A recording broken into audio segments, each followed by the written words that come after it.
প্ৰিয়া লক্ষ্মী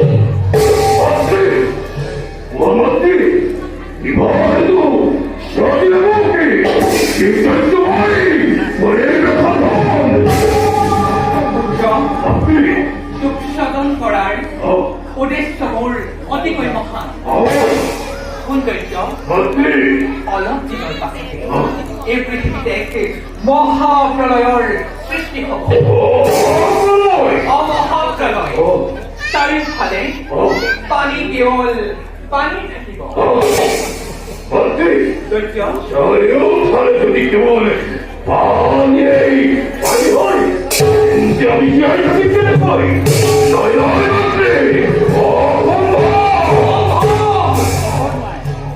সম্ভৱ পুত্ৰ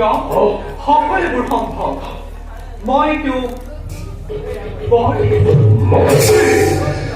জল স্থল আকাশ পাতাল এই সকলোবোৰতে মুক্তভাৱে বিচৰণ কৰিব পাৰিব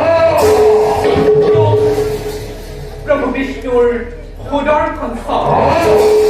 মহাদেৱৰ মহাবলেও মৃত্যু ঘটাব নোৱাৰে তোৰ সৰ্বশৰী মই